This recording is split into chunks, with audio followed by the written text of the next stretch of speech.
네, 먼저 재난 속보부터 전해드리겠습니다. 조금 전에 강화군, 고창군, 군산시, 김제시, 김포시, 부안군, 시흥시, 안산시 등의 강풍 경보 발효됐습니다. 또 현재 전국에 많은 비가 내리고 이 태풍급의 강한 바람이 불고 있거든요. 출근하실 때는 가급적이면 대중교통 이용을 해주시고요. 차량 운행하실 때는 안전운전 부탁드리겠습니다. 자, 한 주의 시작, 여의도의 정치를 깊이 있고 날카롭게 짚어봅니다. 정치 먼데이, 오늘은 최재성 전 청와대 정무수석 연결돼 있습니다. 안녕하세요. 안녕하세요. 안녕하십니까. 네, 수석님, 이번에 그래도 가장 이제 큰 이슈라고 하면은 아까도 다뤘지만은 김포시의 서울 편입 이슈일 것 같아요. 일단 요거 보시면서 일단 총평 어떻게 보셨는지부터 여쭤볼게요. 좀 선거용 이제 꼼수 제안을 한 건데요. 꼼수다. 네. 예. 그건 뭐 온 국민이 다 알죠. 그런가요?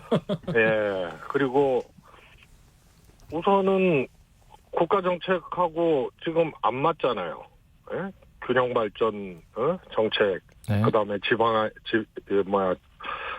시대 위원회도 발족을 하고 그렇게 하고 있는데 대통령은 균형 발전 지방화 시대에 열겠다고 하고 여당은 이 수도권 확장, 서울 확장 정책을 제시를 하고 이게 같은 나라에서 이게 집권 세력 내에서 이게 있을 수 있는 일인가 싶고요. 네. 그러니까 국민들이 저거는 선거용 꼼수 전략이구나 이렇게 평가할 수밖에 없죠. 그렇다면 현실화될 가능성은 굉장히 낮다고 보시나요? 어떻습니까? 저는 불가능하다고 봅니다. 불가능까지요? 예, 왜죠? 예. 일단은 뭐 선거 지나면은 이거 끝나는 거고요. 우선 서울시에서 저걸 수용할 수 있을까? 그 다음에 그건 이제 지금 오세훈 시장 아닙니까? 네. 여당 시장이고. 그래서 그 다음에 서울의 여론은 또 다르거든요. 그 다음에 또 하나는 김포가 기냥 편입되는 것을 김포 시민들이 서울 편입은 뭐 다수가 이렇게 찬성을 하지만 기냥 편입되는 것에 대해서는 분명히 다른 점들이 있어요. 예를 들어서 쓰레기 매립장이라든가. 그렇죠. 그 다음에 이게 이제 광역철도가 도시철도가 되잖아요. 네. 그러면은 지금 그 5호선 문제가 제일 큰 건 현안인데 이게 또 요원해지는 거예요. 재정 문제 때문에. 지금은 광역철도니까 국가에서 70% 되는데 이제 서울시로 편입하게 되면 도시철도가 되니까 이게 거꾸로 되는 거죠. 재정 부담률이. 그다음에 이게요. 서울 시내에 있는 구청들은요. 이 세수나 이런 것들이 서울시에 다 의존을 하고요. 국고 지원을 못 받아요. 그렇죠. 근데 김포는 또 통합형 도시 아니에요. 읍면동이 있단 말이에요. 그러니까 농어촌 특례 아이들 입시해서 이런 것도 이제 없어지게 되고 그다음에 지방세 세수도 예를 들어서 법인세 지방분도 도지역은 뭐 전라도 경기도 이런 데는 기초자치단체로 가는 거예요. 그러니까 김포로 가는 거예요. 경기도로 가는 게 아니고. 근데 서울로 되는 순간 이 지방세 법인분이 서울시로 가게 돼요. 그렇죠. 그러면 국고 지원도 못 받고 세수도 줄게 되고 쓰레기 매립장 문제 있지, 5호선 문제 있지. 그러니까 이런 것들을 다 뺏기고 그냥 서울 편입만 한다? 김포 시민들이 하겠습니까? 그러니까 득실을 좀 잘 따져볼 필요가 있다 이런 말씀이신 것 같고요. 그렇습니다. 그냥 네. 겉은 인서울인데 서울 편입인데 따져보면은 김포시에는 어마어마한 손해죠. 그런데 그러니까 이제 이게 이제 드러나게 되고 네. 이런 걸 따지게 되면은 이게 해결이 안 되면 안 되는 거예요. 네. 근데 지금 민주당 입장에서는 약간 좀 눈치를 좀 보는 건지 지금 정확한 입장은 뭐 반대다 뭐 이렇게 아닌 찬성이다 이렇게 입장을 못 내고 있어요. 그래서 이낙연 전 대표는 야당이 찬반 입장도 대안도 내지 않는 건 당당하지 않다 이렇게 얘기를 하셨고 윤건영 의원도 어정쩡하게 눈치 볼 일이 아니다 이렇게 말씀하셨는데 수석님 같은 경우에 이건 민주당이 좀 어떻게 좀 입장을 내야 된다고 보세요? 저는 뭐 이미 첫날 얘기를 했는데요. 이제 김기현 대표가 얘기한 다음 날, 김포 서울 편입 얘기한 바로 다음 날, 이재명 대표가 이거는 분명한 메시지를 내야 돼요. 그리고 선거를 생각하면 많이 이렇게 따지게 되면은 성남까지 이렇게 따지게 되면 21개 지역구거든요. 네. 그러니까는 여기에 이제 여파가 크니까 그렇죠. 결정을 못하고 어정쩡한 상태로 있는데 사실상 이거는 반대를 분명히 해줘야 됩니다. 그렇습니다. 그런다고 해당 지역 유권자들이 민주당이 우리는 서울 편입돼야 되는데 반대하는구나 해서 이게 표에 엄청난 영향을 주고 저는 그러지는 않는다고 보거든요. 근데 김포 시민들이 지금까지 염원이고 굉장히 바래왔던 것 중에 하나가 교통 문제 해결이지 않습니까? 그렇습니다. 그래서 이제 홍익표 원내대표는 지금 이 김포 서울 편입은 좀 너무 현실성 없고 졸속이다 비판하면서 5호선 연장 얘기를 차라리 먼저 하자 이렇게 얘기를 했는데 예. 이런 대안 같은 것들 어떤 대안이 좀 필요할까요? 아니 그러니까 말씀드렸지만 5호선 문제도 사실은 이제 날아가는 거예요. 그렇죠. 김포에서는 굉장히 중요한 문제인데 네. 이게 재정 부담을 국가에서 70% 하던 것을 거꾸로 지금 40%로 줄고 이제 이 자치단체에서 60%를 해야 되거든요. 도시철도로 바뀌게 되니까. 네. 지금 이제 김포 현재 경기도 김포시 일 경우에는 70% 국고 지원을 해서 5호선을 한단 말이에요. 광역철도기 때문에. 그렇죠.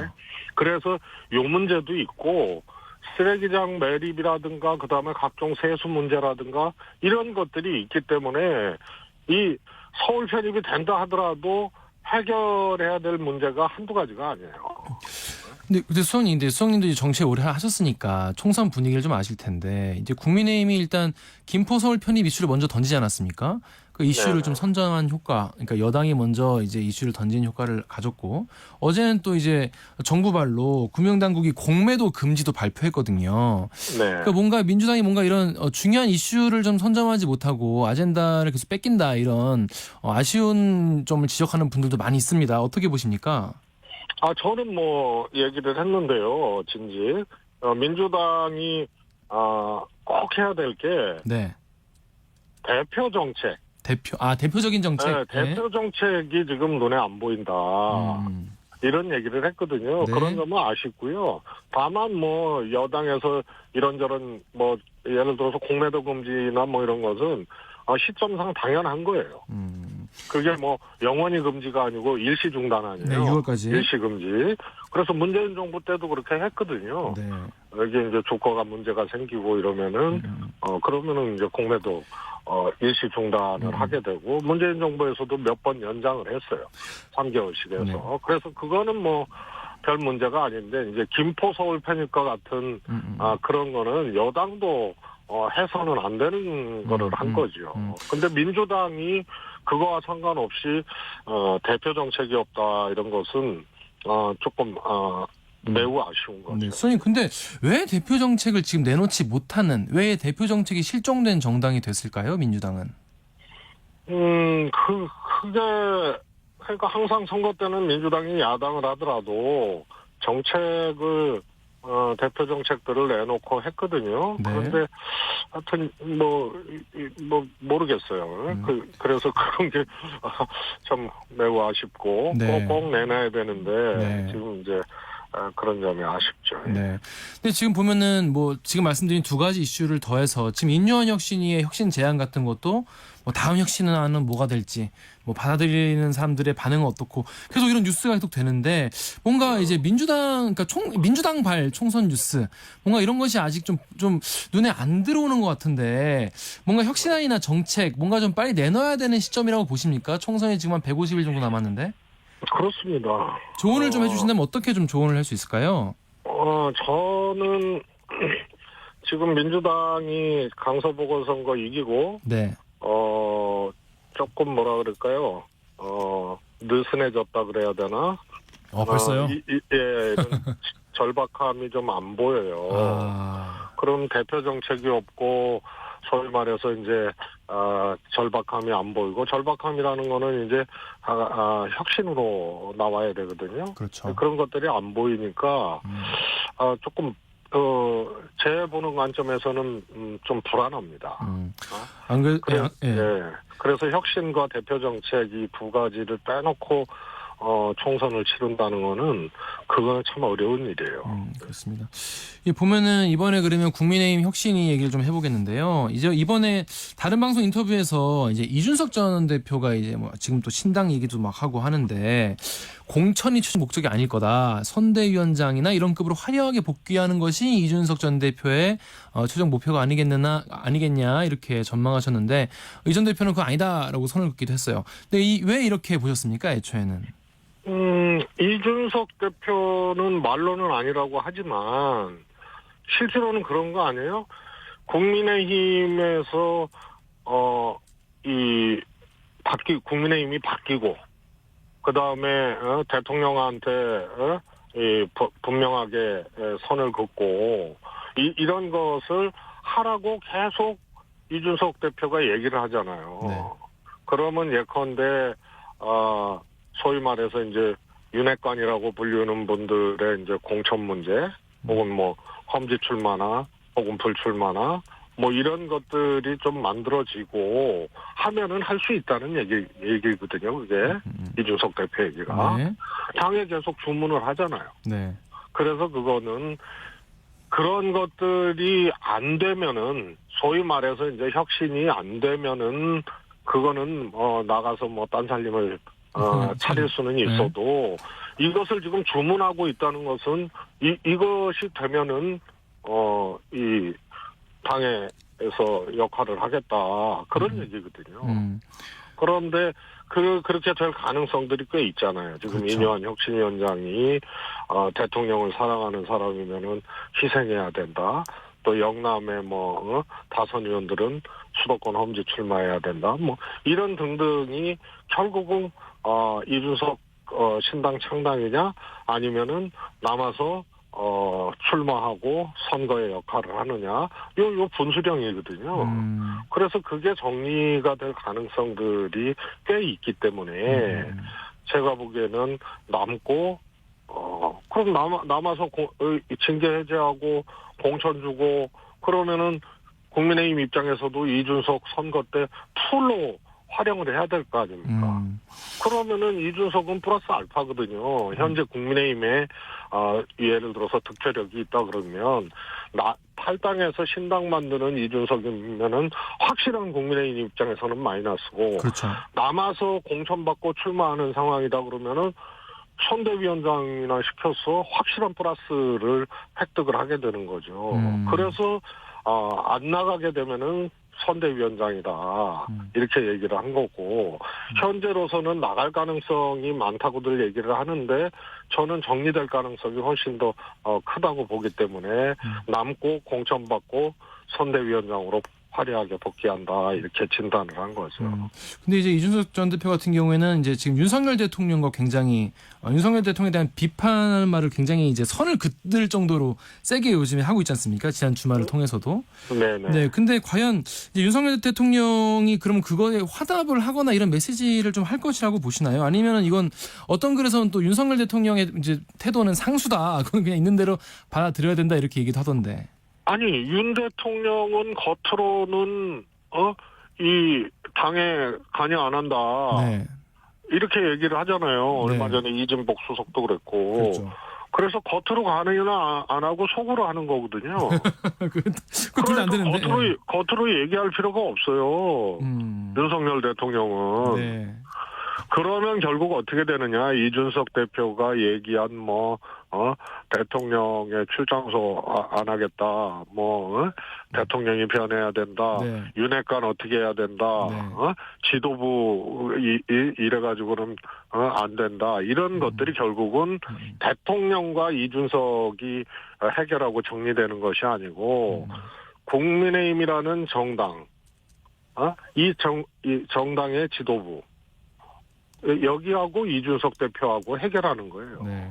근데 그러니까 대통령은 말할 필요도 없고 말도 안 할 거고 태도 변화나 이런 거 메시지를 내거나 할 필요도 없고 안 할 거예요. 그렇습니다. 그러나 당에서 윤핵관 문제 정리하고 그다음에 다선 의원들 수도권 험지라든가 이런 것들 정리하고 이렇게 되면은 받아들일 수 대통령이 있다. 얘기를 안 하고도 당과 이준석이 정리하고 해결하는 그런 형태로 갈 가능성이 네. 큰 거죠. 알겠습니다. 저 이준석 전 대표가 근데 신당 창당 얘기 자꾸 물어보니까 우리가 지금 뭐 유승민, 이현주 뭐 이런 사람들 만나는 게 아니다. 비명계, 이 민주당에 있는 비명계도 만나고 있다. 이런 식으로 얘기를 했어요. 이게 근거가 있는 얘기인지 어떻게 보십니까? 아마 제가 보기에는요, 신당을 만들기 위해서 만나는 것이 아니고, 일종의 이제 신당 만들겠다는 이제, 신호를 보내고 시위를 하는 거죠. 그런 차원이라고 봅니다. 그렇습니다. 근데 이번 총선 기획단이 이제 얼마 전에 출범하지 않았습니까? 지난주에 출범했는데 민주당 내 비명계 의원들이 굉장히 걱정이 많은 것 같아요. 이른바 뭐 친명계 정치인들이 뭐 자객 공천, 그러니까 본인 지역구에 이제 친명계 원외가 와가지고 이제 출마하는 이런 자객 공천을 돕는 거 아니냐 이런 걱정을 하고 뭐 공천 학살하는 거 아니냐, 뭐 그래서 사무총장 나갔으면 좋겠다 이런 얘기도 하시는데 이 상황에 대해서는 좀 어떻게 보고 계십니까? 우선은요, 자객공천이라는 말이 성립이 안 돼요. 왜 안 되죠? 우선은 친명계 지역에, 그러니까 비명 의원들 지역에 출마하겠다고 나오는 정치 신인들 있잖아요. 네. 거기가, 특별한 경쟁력이 있는 분들이 아니거든요.